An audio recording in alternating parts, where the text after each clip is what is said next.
If you look at how people buy cars, most of the new cars are expensive and they are bought by company people that have a car from their company. So at least, because if you have a lot of new cars, you know, within 4 or 5 years, you will have a big used car market, and that will be cheaper cars so that other people can have that.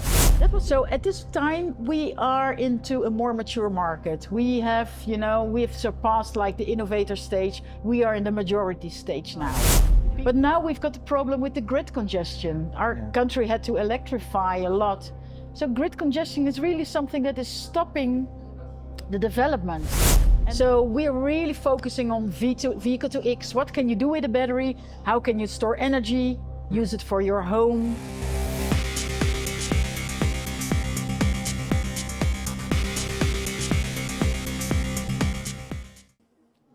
Meet Ellen Hipp, the Dutch communications maven who decided plugging cars, charging grids, and public trust were better storytelling material than lipstick ads. She builds bridges between drivers, utilities, and policy, while keeping one eye on data and one on humanity. Ellen, welcome. Thank you. I'm really honored. How did you go from communications, PR, into specializing in smart mobility? Was there a tipping point? There was a tipping point. It's when I have got my own communications agency, and in 2011, the Amsterdam car show, they asked me to do their electric pavilion. I thought, electric pavilion, what's that? But that was a sort of pavilion where we for the first time had electric cars on the Amsterdam Auto Show. So that's the first time that I met really all those academics, new parties, charging point operators, new cars. And I organized it, and we organized a special seduction day for all the politicians, and they could get in the car in like a real hip Tesla Roadster. I don't know if you still remember that one, the small one, and they could drive really fast. So that was my first experience, and I thought, wow, this is really a new industry I want to be involved in, because the people were, money was not made then at that time. It was only talking about investing. But it was nice people, you know, they had a message of sustainability. So that is the time that I decided to really take my time and go for the sustainable mobility. So can you now give me a short introduction into what are you doing right now in EV space? Yeah, I've got different hats on. So one of my hats is I'm doing communication on smart mobility, and that's where I earn my money with. My other hat is I'm in the board of the Dutch Electric Vehicle Drivers Association, which is a non-profit. We've been there for 10 years. We've got about an agency, about 8 people working for us, 20,000 people, members. So that is one of my other hats. And the other hat is also that I'm in the steering committee of the Global EV Alliance. And that is an alliance where more than 60 EV associations from all over the world, also Bosnia-Herzegovina, are a member of. And what we do is to really help the world electrify. And the end user, I see that in the Netherlands, is really important, because, you know, if it's just about companies and policymakers, they don't really understand the day-to-day needs that EV drivers have and the questions they have. So I've got 3 hats. So you mentioned the beginning. Can you compare the beginning with today? Yeah. You know, what are the differences? What progress has been made? I think if you look at the beginning in the Netherlands in 2010, there were hardly any chargers, there were hardly any EVs. So what the government said, we have to do 2 things. We have to, you know, it was the chicken of the egg story. Do you first start selling EVs, or do you first start building infrastructure? And what the Dutch government did was, well, together with private partners, they said, well, we're going to have a scheme to have public charging infrastructure. Because like in Bosnia, in the Netherlands, most of the people don't have their own parking spot. You know, we live in buildings. So you need to have a good public infrastructure. And the other one was, how do you sell EVs? Because the thing is, people are not going to buy an EV if there's no charging. But what the government as well did was having good subsidies for if you buy an electric car. And most of the electric new cars are bought also, mostly are, if you look at how people buy cars. Most of the new cars are expensive and they are bought by company people that have a car from their company. So the Dutch government said, let's subsidize that. So at least, because if you have a lot of new cars, within 4 or 5 years, you will have a big used car market. And that will be cheaper cars so that other people can have that. That was the beginning. And we celebrated every charging point that was there. We organized plug-in parties. We plugged in the karaoke set. We plugged in the barbecue. It was a celebration. Now, 15 years later, we have about 200,000 public charging points. They're made every day. They're made hundreds of them. So at this time, we are into a more mature market. We have surpassed like the innovator stage. We are in the majority stage now. Yeah. People that expect EVs to work and that expect EVs to charge. But now we've got the problem with the grid congestion. Our country had to electrify a lot. So grid congestion is really something that is stopping the development. And now we really focus on the possibilities of having this big battery of an electric vehicle to be used in this grid congestion issues. So we're really focusing on vehicle to X. What can you do with a battery? How can you store energy? Use it for your home, use it to make a cup of coffee and when you're on the camping site, but also to use it to elevate the grid and to see how this EV can be part of the whole energy revolution. It's very interesting. The stages of the market. But in smart charging, what's the most misunderstood piece from a driver's perspective? Oh, that's a good question. In smart charging, well, what you see, I think, is if you look at people, organizations, CPOs, wanting to have smart charging, they always say the EV driver wants to have a cut-off, because you go there, you charge your car, and you have no idea, is it going to be smart charged? And I need to leave in 3 hours, and I really have to have a full battery. So the misunderstanding was that people wanted to have influence on that. And we all say that if you have a smart charging app, you can influence it. You can immediately stop it and then charge normally. Yeah. But we see that most EV drivers don't use that. After they trust the system, they don't use it anymore because they trust, if I say I need to leave in 3 hours, my car is fully. So that is maybe one of the big misunderstandings. So how do you balance control versus trust? Say in letting grid operators or OEMs schedule charging versus user choice? Yeah. How do you build trust, you mean? Yeah. I think building trust is a matter of experience. For example, I've got this app where I have a dynamic energy contract, and I always say to my app, I want to leave tomorrow morning at 7, so it should be like fully charged. And at the beginning, I was looking at it, saying, does it do what it does, what it says it does? But after a while, you sort of trust it, and then you leave it like that. And that is so. I think it is experience. And yeah.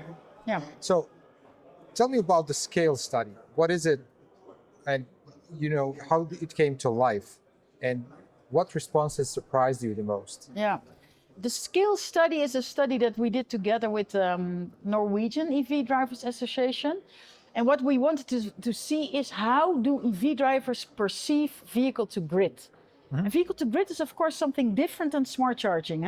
Smart charging is that you just control it, and vehicle to grid is that you really use the battery of EV drivers for the grid. And we wanted to find out how EV drivers perceive that, because it's their own possession, and why would you give your battery to the grid? So what we asked out in 7 different European countries is, what do you think about it? Do you believe in it? What are your fears? And one of the things that really stood out is that, of course, people are worried about the warranty of the battery. Huh? Will my battery be less worth if it's been used a lot?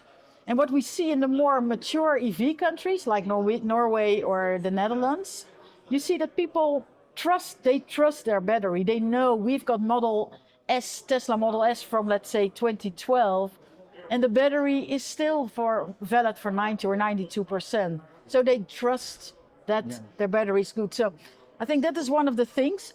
And the other thing is that people want to have incentives for giving their battery to the grid. They don't do that because of the green energy. They do it because they earn money with it. So that is something also that we need to take into account. And the third problem, I think, is that most of the time, if you talk about vehicle to grid, because it's a complicated thing, is that most of the research is being done technically. How does it work technically? And there should be more research being done in how do people behave? What is the social or the human aspects of V2G? And I think there should be more research into that. But also, what's the regulatory side of that story? Are there any bumps in terms of? There's so many bumps in but I can't, because I'm not a technician, but what I know, everyone talks about vehicle to grid, but it hardly is possible at this moment. We know now, for example, in the Netherlands, we've got the first bi-directional city of the world, where Renault works together with We Drive Solar to do vehicle to grid on car sharing. But what you need to have is, it's the car and the energy contract and the charging point should be in one hand, because otherwise it's not working. There's software that needs to fit in. And as you told, regulatory restrictions. How are you going to tax if you go to work and you charge for free and then you go home and you use the energy of your boss to do the cooking at home? How does that work? So there's so many things to overcome. But I think the big promise of having the EV part of the energy system is so big that within a couple of years, I think they will find it out. Connected to that, but in general, how do you handle the communication of a battery degradation fears on the side of drivers? That's a good question. I think it has to do with experience. It has to do what we see. Peer-to-peer experience is important. And that is why I think a consumer association like ours is important, because I want not to hear from the people that sell that car that the battery is okay. I want to hear from someone who uses it, who's my neighbor, and he says, it's okay, you can trust it. Then I know that I can really trust it. So it has to do with experience, and it has to do with peer-to-peer experiences of them. And what infrastructure fail or breakdown taught you more than any success? Can you rephrase the question a bit? Where did you have to, do the communication when it came to a situation where you had like technical breakdown or general situation with, say, fire of a battery? What can you learn from such cases? That is difficult. What you can, I think, just thinking of what I can answer, because you've got so many things that can happen with a battery. You've got, of course, fire hazards. You've got degradation of the battery. And I think you learn from when something goes wrong, and you see what sort of publicity comes out of it. So, for example, having an EV on fire, there's always panic. And what should we do about it? Which, of course, is rightfully. But if you look at it, most of the EVs, are less likely to get into fire if you look at gasoline cars. So you should then learn, like, okay, there's so much fake news around what is really happening. So you really have to look at what is happening, how big is the danger, and what can fire departments, for example, in this case, do to get rid of the fire. So you mentioned fake news and you mentioned misinformation. How do you really can cope with this? How can you fight this? And what part of this is actually coming from the oil and gas industry and OEMs that are producing these cars that are using petrol? Yeah. Well, the problem with fake news is you never know who's behind it. And it's not, fake news is a sort of clear, but we know that the big OEMs, the big oil companies, they're spreading not really maybe always really bad news or fake news, but it's also about blurring information, like always asking questions. And individuals, like, if you buy an EV, you just don't know where to listen to. So if you want to, it is a problem in the Netherlands. It's a problem in all the countries. But what we do, we have like good cops, not cops, but good influencers that constantly debunk fake news. It has to be done all the time and all the time and all the time again. So we've got some people that do that from themselves. That's not that we ask them to do, but you have to, say what the truth is and really do it again and again and again. We've got this Facts and Fables booklet, and we give that to every EV drivers or ambassadors because, sometimes when you're at a birthday party, people ask you about EVs and they say, well, they burn quickly and the raw materials they get from Africa. You need to have a sort of response to that because otherwise it is, it spreads around. And there's so many times when I'm sitting in a company, for example, if you go to the theater and you hear people next to you talk and they're talking about EVs and I think, oh, they're talking BS. This is not true. The guy is talking, but it's not true. And I want to interfere. I don't do that. I'm polite, but so you have to debunk it constantly. And as well, for example, our association, we take a lot of time into lobbying, having people in the parliament, educate them on everything and not say there are no problems. Of course there are problems, but it should be of course we need to get rid of raw materials from Africa, but it's getting better and better and you just need to see it in proportion and not make everything look bad. I agree. So let's talk about the data and privacy. Who should own the charging usage data? Driver, OEM, utility, how do you communicate that? We asked that question out in the scale survey. Most of the people said, well, I want to be in control of my own data. And there were some countries where they said, well, I trust my OEM to be able, to use my data as it is for smart charging. And I think we should, as EV drivers, who should be the owners of the data because it's our data and it's our car. So I think that is a sort of really strict thing. And if I want to give my data to an OEM or to a charge point operator, I want to do it myself. And I want to say, okay, you can do it, but it's my data, it's my car. Yeah, for sure. So in the cross-border EV alliance, Geva, say, where's the alignment easy and where do you have friction? Yeah. Where I think it is so special what we do, that with all this association, and there's very advanced associations like Norway, they've got 90 people working there, that's almost an electrified country.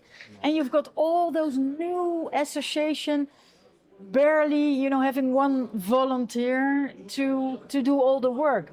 So we learn from each other and we help each other to grow because every association goes through the same phase. You start with some crazy volunteers that spend their time on electrification. And most of the time, those volunteers have different hats on. They are maybe also a CEO of a company that works into charging. So it is that you see everywhere. And going from the first volunteers to the first person working for you in an agency, that is one step. And having one person working for the association to 5 persons, that's another step. And we all go through those steps, so we help each other. Yeah. What is difficult is that we also try to sort of exchange good policies so that you sort of can copy paste it to different countries.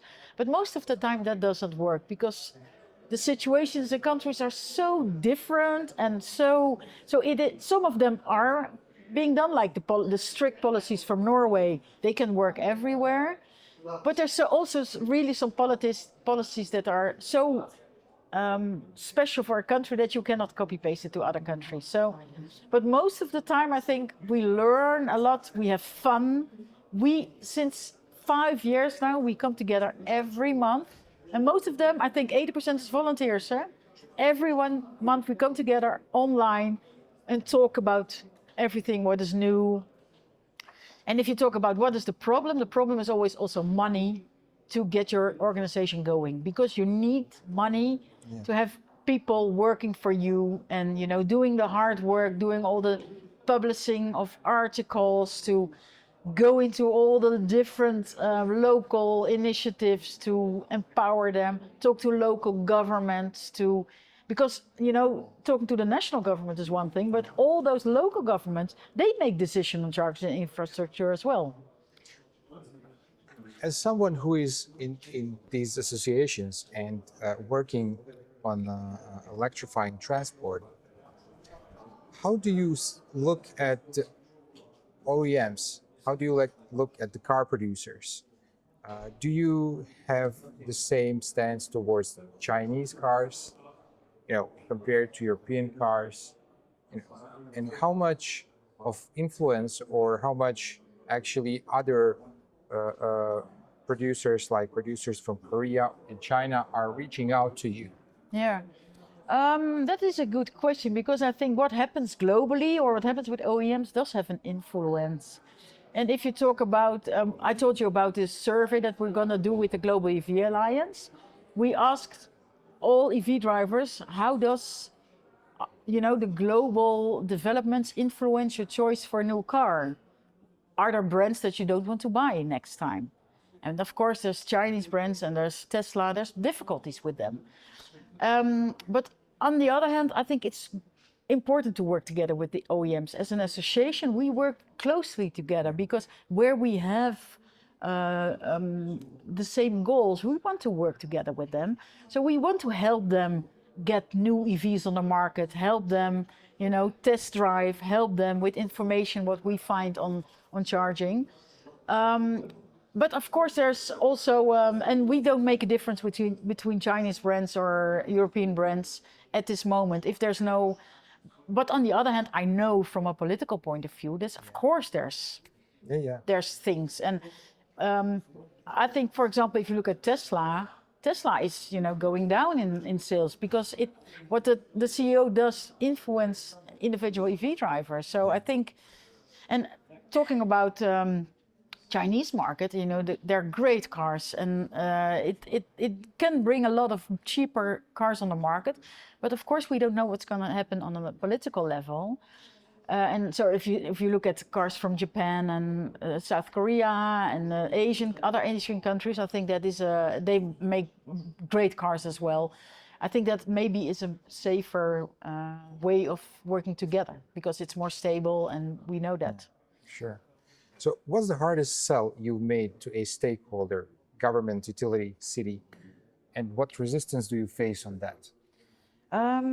What would you like to know? What sort of... Say you need to push an idea, or, to get something to improve the market, or, and you have to go to the government. Yeah. Or, how hard is it? It is quite hard, We had this example. What we see in the Netherlands now is that most of our secondhand EVs are going to be exported. So what we miss in the market are cheap used EVs. So what we said to the government, make it more attractive to have cars that are more than 5 years, between 5 and 10 years. That is a sort of critical period. They're leased most of the times by a company the first 5 years, and then they come into the market, and then you let them go abroad. So what we did with the latest government is that make a sort of special scheme for that sort of the e-timer scheme, we call it, for for cars that are between 5 and 10 years old. We almost had the deal done, but then the government collapsed, and now we have to do the whole work again and again and again. So that is something difficult. When someone says EV hype is fading, what do you say? EV? Hype is fading. I think you should not there's a difference between what you see and what's happening. Yeah. And I think what you might see is a lot of confusion, but if you know this thing of this iceberg, that everything is happening underwater, that's what's happening at this moment. EV is booming. We had the best month globally ever, 2.1 million cars sold on a global level. So I think it is growing, and it's not fading. And the reason is There are problems, yes, but the reason is the cars are cheaper, they're cleaner, they're gonna get cheaper and cheaper and cheaper. So and they're driving better. So within maybe 2, 3, 4 years, you can see it. I had this question, like EVs depend on software updates very often. And, you know, as every software, it, it can fail. How is this regulated? And how long can I expect to have my vehicle after I buy it? Because when I buy a mobile phone, I have like 5 years max of updates. And for a car, it can be the same. Like it should have updates as long as it's used. So can you give me a perspective on that? I don't know, did you have these questions, but that one was really interesting to me. I like the question because what I like about having this online car, or the car with the computer, I like it that every time I have an update, I've got a new car. It's like everything is working so much better. So that's what I like about it. And of course, I agree, there's always this fear, like, okay, if they start doing updates, what do I do with my car? But we don't have.